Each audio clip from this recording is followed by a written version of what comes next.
Bapak Ibu, kaum lansia yang dikasih oleh Tuhan kita Yesus Kristus, kini kita akan memasuki pelayanan firman. Sebelum kita membaca dan merenungkan bagian Alkitab, mari kita terlebih dahulu berdoa. Kami datang kepadamu ya Kristus dengan ucapan syukur, boleh menikmati kebaktian lansia pada hari ini. Dan kami juga akan disapa oleh firman-Mu. Sebelum kami membaca dan merenungkan firman-Mu, biarlah Roh Kudus-Mu yang menolong kami, dan firman-Mu boleh terus memperbaharui kehidupan kami. Memberi kami kekuatan untuk melakukan firman-Mu dengan sukacita. Hamba-Mu yang akan menyampaikan firman-Mu, tolong dan perlengkapi. Dan biarlah segala tutur kata hamba-Mu sesuai dengan kehendak Tuhan semata. Inilah doa dan permohonan kami. Kami bawa dan alaskan di dalam nama anak-Mu Yesus Kristus. Amin. Bagian Alkitab yang akan kita baca dari kitab Ayub 1 ayat 13 sampai ayat yang ke-22. Saya akan bacakan untuk kita. Pada suatu hari, ketika anak-anaknya yang lelaki dan yang perempuan makan-makan dan minum anggur di rumah saudara mereka yang sulung, datanglah seorang pesuruh kepada Ayub dan berkata, sedang lembu sapi membajak dan keledai-keledai betina makan rumput di sebelahnya, datanglah orang-orang Sheba menyerang dan merampasnya serta memukul penjaganya dengan mata pedang. Hanya aku sendiri yang luput, sehingga dapat memberitahukan hal itu kepada Tuhan. Sementara orang itu berbicara, datanglah orang lain dan berkata, api telah menyambar dari langit dan membakar serta memakan habis kambing domba dan penjaga-penjaga. Hanya aku sendiri yang luput, sehingga dapat memberitahukan hal itu kepada Tuhan. Sementara orang itu berbicara, datanglah orang lain dan berkata, orang-orang Kasdim membentuk 3 pasukan, lalu menyerbu unta-unta dan merampasnya, serta memukul penjaganya dengan mata pedang. Hanya aku sendiri yang luput sehingga dapat memberitahukan hal itu kepada Tuhan. Sementara orang itu berbicara, datanglah orang lain dan berkata, anak-anak Tuhan yang lelaki dan yang perempuan sedang makan-makan dan minum anggur di rumah saudara mereka yang sulung.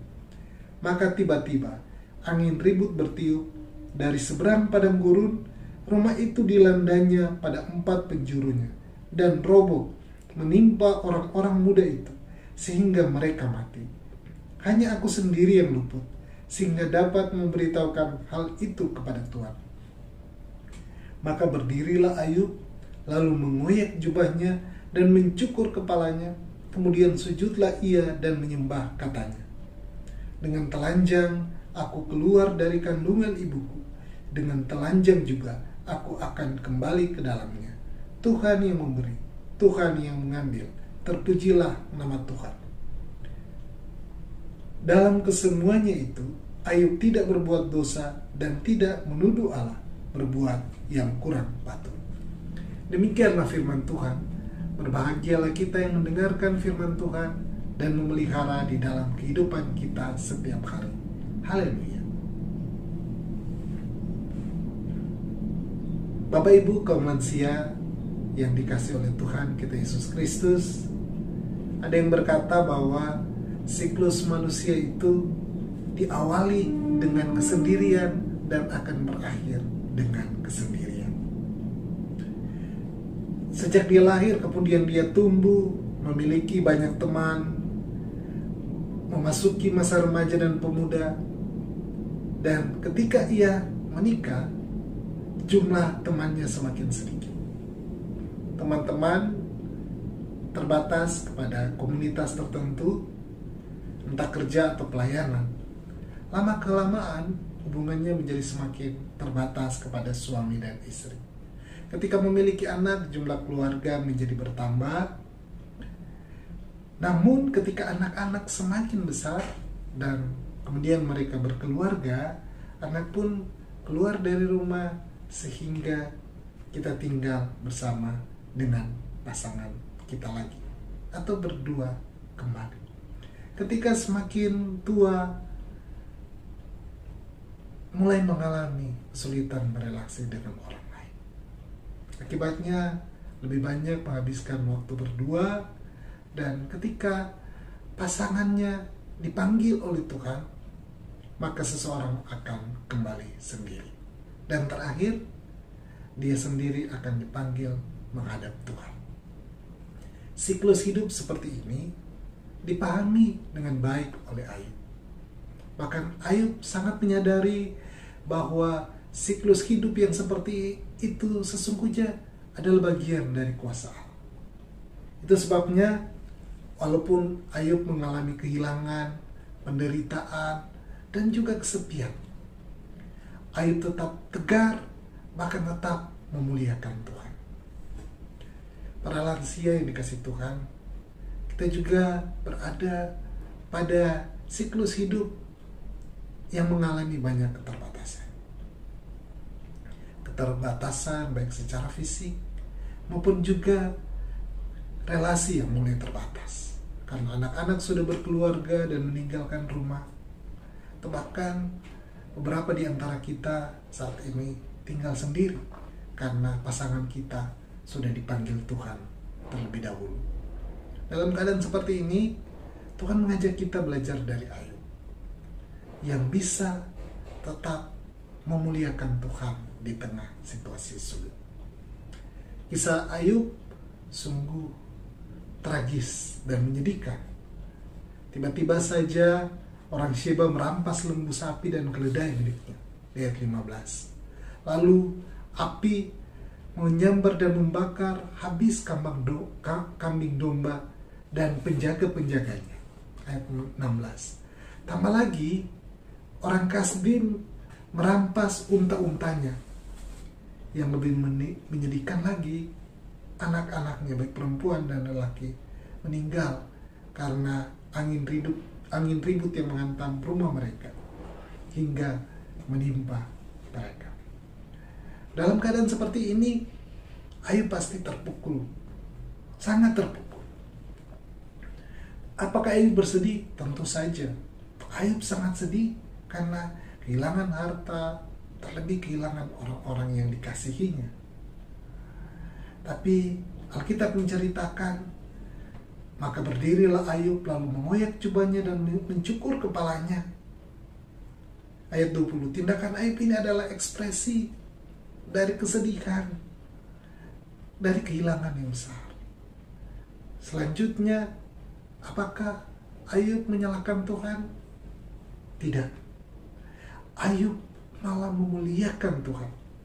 Di tengah-tengah kehilangan besar yang dialami, kemudian sujudlah ia menyembah, katanya, dengan telanjang aku keluar dari kandungan ibuku, dengan telanjang juga aku kembali ke dalamnya.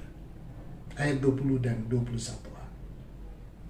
Di sini Ayub menyadari bahwa dia datang ke dalam dunia tidak membawa apa-apa.